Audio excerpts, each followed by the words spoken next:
everybody, welcome to my kitchen. Today I'm sharing 5 easy weeknight meals, and not only are these meals simple to put together, they're also cheap and affordable. So let's get cooking. You can get all of these recipes plus a free printable meal plan and shopping list on my website andyann.com, which I'll link to at the bottom of this video. So first up are these delicious pizza sloppy joes. These are using some really cheap and easy ingredients from the grocery store. First, you're going to add a bit of oil to a hot frying pan and some chopped onion. Once that has cooked for about a minute, you're going to add 1 pound of lean ground beef. Mine was a little frozen, so it took me a little bit to break it up into smaller pieces. You want to cook until that beef is browned, drain any excess grease, and then you're going to add 1 tablespoon of all-purpose flour and stir that in. And this will help it to thicken and create a really delicious pizza-like sauce.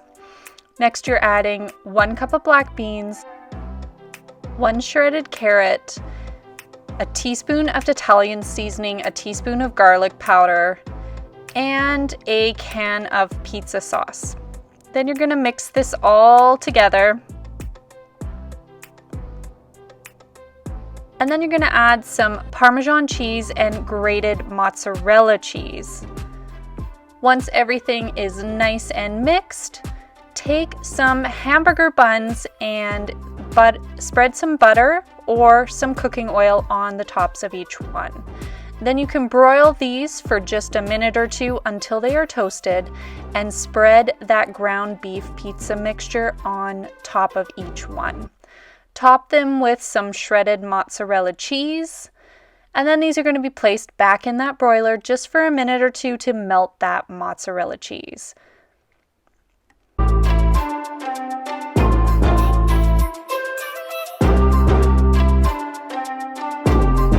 So these can be served just as is. Go ahead and slice into them, and they're just like a nice toasty pizza, but a little bit more fun with different ingredients. Next up is some soy sauce chicken thighs with broccoli. This recipe uses frozen broccoli and some boneless, skinless chicken thighs, and a few just simple ingredients for the sauce. First up, you are going to slice all the boneless, skinless chicken thighs into smaller pieces. I used 1 pound of chicken for this recipe.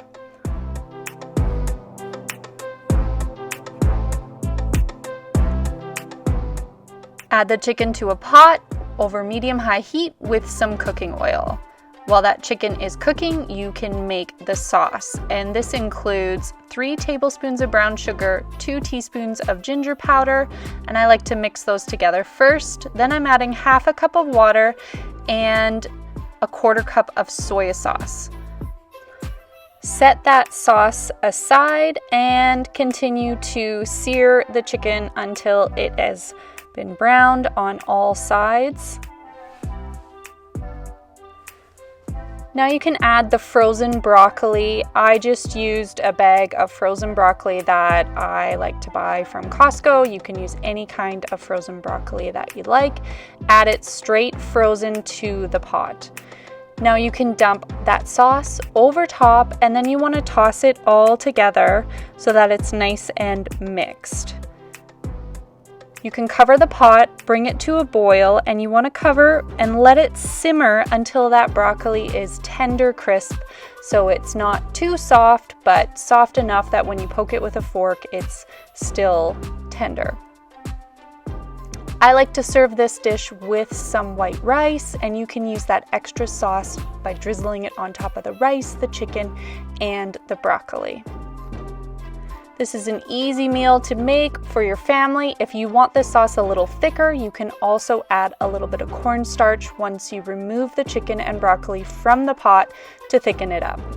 Next up is this ground pork Parmesan quiche. For this recipe, we're using some ground pork, a frozen pie crust, some Parmesan, shredded mozzarella, a can of evaporated milk, some flour, some Italian seasoning, salt and pepper, onion and bell pepper. First thing you want to do is chop the bell pepper and the onion, and you're going to add 1 cup of chopped onion to a frying pan over medium-high heat. Cook for about 1 minute until it turns translucent, and then add that ground pork.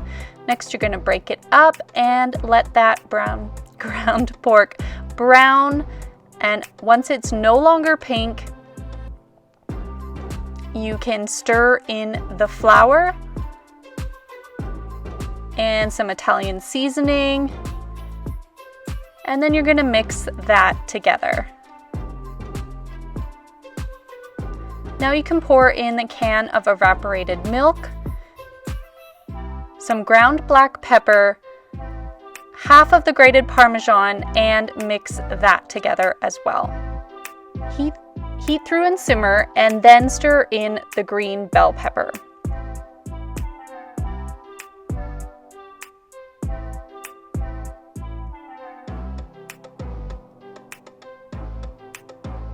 Now you can beat 3 eggs in a large bowl and then add that ground pork mixture.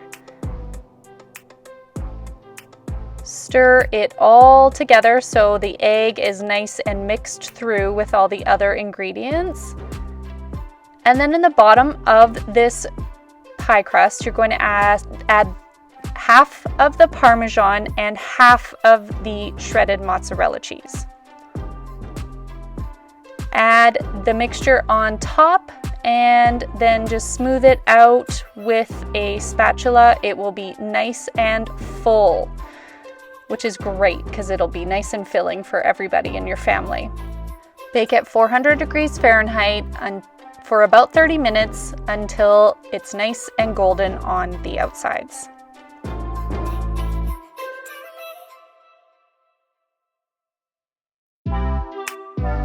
Feel free to serve with hot sauce, some salsa, some sour cream, or any other favorite toppings. Next up is tortellini cheese casserole. And this recipe uses some fresh cheese tortellini, a classic Alfredo sauce, some Parmesan cheese, shredded mozzarella, mushrooms, and sliced tomatoes, so it's super easy. First thing you want to do is boil the pasta according to the package instructions.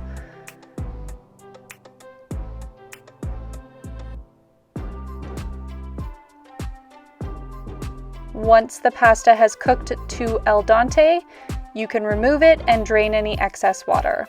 Next, add a bit of oil to the bottom of a casserole dish and the cooked tortellini pasta and spread it out. Now you can add the chopped mushroom to the frying pan with some oil, and you want to cook for about 1 or 2 minutes until they're soft, and then stir in the cherry tomatoes. Now you can add the Alfredo sauce and the Parmesan cheese. Mix everything together, and this will create a really delicious sauce. And the sauce can just be drizzled right over top of the pasta. But before you do that, add some Parmesan cheese on top of the pasta and then pour the sauce right over top.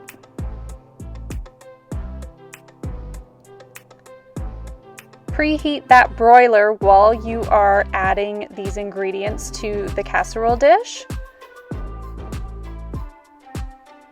And then you just want to broil for a few minutes after you have sprinkled on some mozzarella cheese.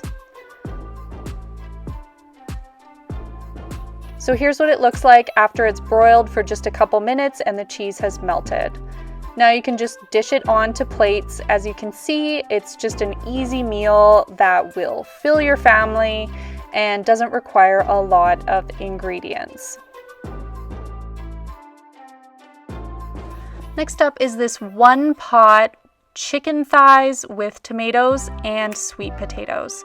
This recipe uses just a handful of simple spices, some cheese, some onion, sweet potatoes, and of course some chicken thighs.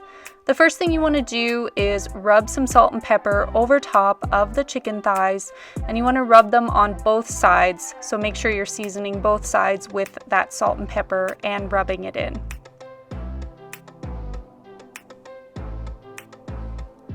Then you're going to cook the sweet potato and onion with a little bit of oil, and you just want to cook until the sweet potato is nice and tender, adding those spices to help season the sweet potato and add more flavor. Once that is nice and soft, you can scoop the sweet potato out of the pot, and then you're going to cook the chicken in the pot. So adding a little bit more cooking oil and browning the chicken on each side. It's a little easier if you have a pair of tongs to help flip the chicken. Once that has browned, you can add in diced tomatoes and the sweet potatoes back in, and you want to mix it all together and place it kind of around the chicken. Then you're going to cover this and cook until the chicken is fully cooked and juices have run clear. In the last few minutes, add some shredded mozzarella, cover it again, and then you're going to let that melt. This recipe is filling on its own, so there's no need to add anything else to it, but feel free to have some rice or pasta or even mashed potatoes with it.